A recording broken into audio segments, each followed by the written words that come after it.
Okay, chapter 3. Today we're going to talk about plotting points in a coordinate plane. Okay, this right here is a coordinate plane. It's made up of an x-axis, which is your horizontal number line, and then a y-axis, which is your vertical number line. So I actually didn't give you points in here, which I should have. So, okay, instead what I'm going to do is I am going to write down some points. Okay, and then we're going to go through and we're going to graph them. So if you guys will write these down. Okay, so we're going to go through and graph these points. So if you need to pause it for a second right here, just to write down these coordinates, then we'll graph them together. Okay, now that you have them written down, okay, so A is the point 4, -2. So it always in an ordered pair is X and then Y. So on my x-axis, I'm going to go to 4, and on my y-axis, I'm going to go to -2, and this would be point A. For point B, I'm going to go to 0 on my horizontal number line, and then I'm going to go up to 5 on my vertical number line, and that is point B. And then for C, I'm going to go over to -3 on the horizontal and up to 0, right? So it's just right here on the vertical, and that is C. So why don't you guys try these 3, pause it for a second, try those 3, and then come back and we'll check. Okay, so for point D, we should be at -4, -5. For point E, we should be at the point 2, 4, and then F is 0, 0, right there.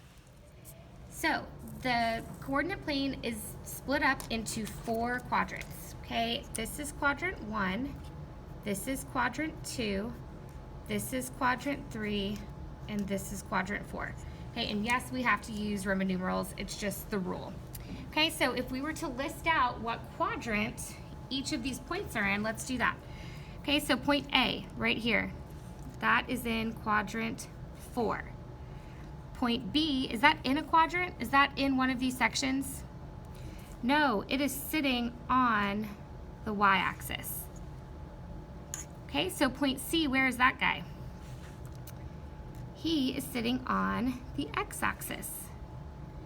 Then -4, -5, that is in quadrant 3. 2, 4 would be quadrant 1. And 0, 0 is a very special location called the origin.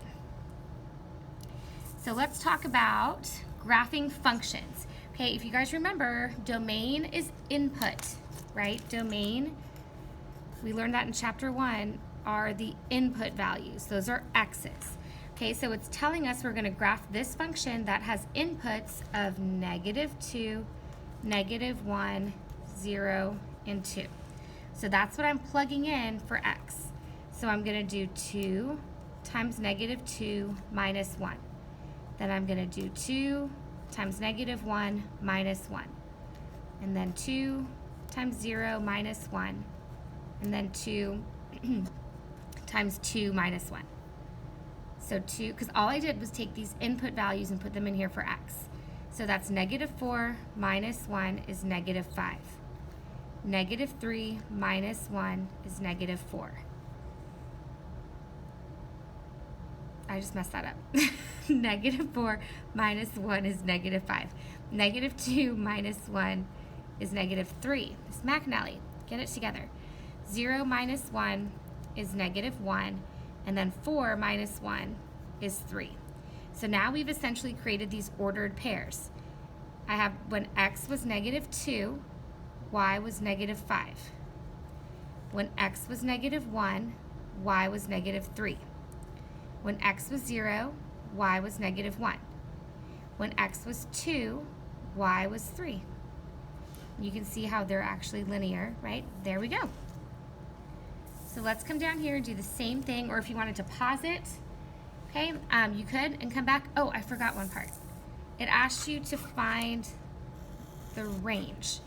So the range are the output values, right? If domain is the input, range is the output. So that essentially are all, or is essentially all of these answers that I got. -5, -3, -1, and 3. Okay, so now let's come down here.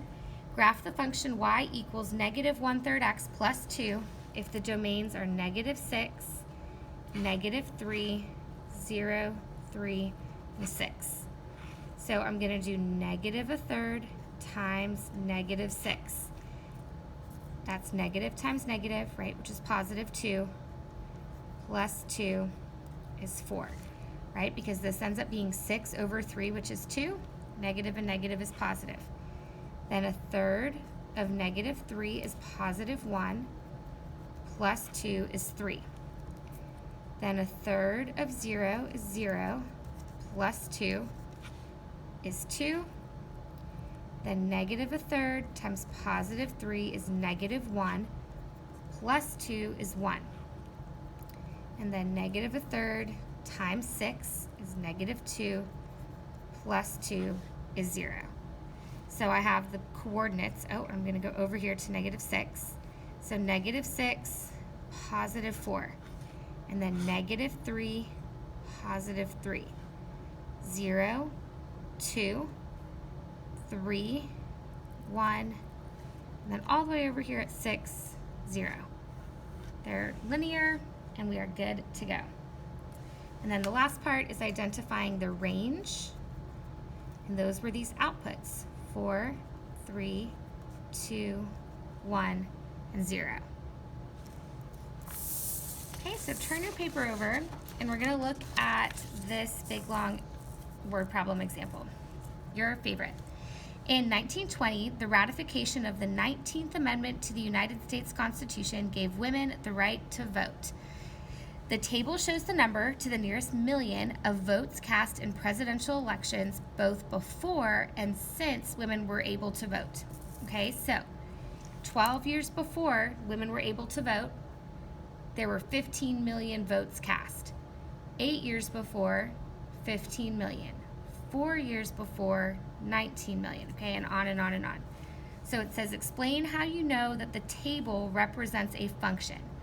So think back to chapter 1 when we used to do these little guys where it was like this, and you're like, oh, they both have a, oh, you can't even see that. Yes, you can.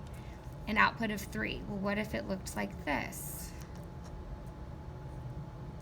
Right? Why is this one not a function? So how can we tell this is a function? Each input has exactly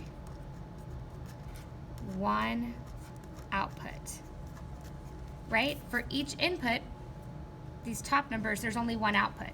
We can't say that 12 years before the election, before the ratification, that there were 15 million votes and 18 million votes, right? It was just one number. There's only one output for every input.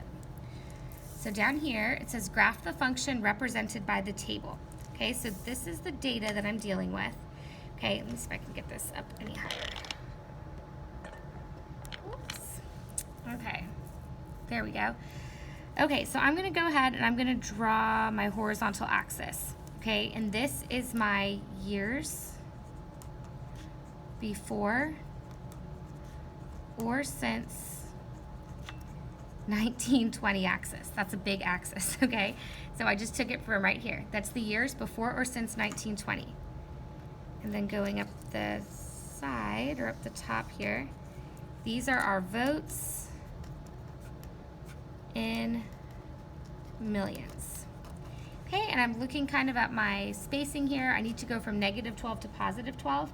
So if I go by twos, that's negative 2, negative 4, negative 6, 8, 10, negative 12, 2, 4, 6, 8, 10, positive 12. And then going up, I think I'm just going to go by fives. 5, 10, 15, 20, 25, 30, 35, 40. And now the fun part. So 12 years before the ratification, there were 15 million votes. So that's 12, right? This would represent 12 years before. 5, 10, 15. And then 8 years before, there were also 15 million. And then 4 years before, there were 19 million. So that's pretty much close to, or pretty close to 20. And then sweet, right? 19th Amendment's ratified, women can vote, bam, 27 million votes. The next presidential election, 4 years after that, 29 million votes. The next presidential election after that, 37 million votes. And the last election, or not the last one, but the next one, 40 million votes. And it says to the last part, describe any trend in the number of, first of all, that should say votes, not coves. So if we were going to describe that trend, we would say as time increases, so does the number of votes cast. Right? As time gets larger or is increasing, okay, the number of votes cast also increases.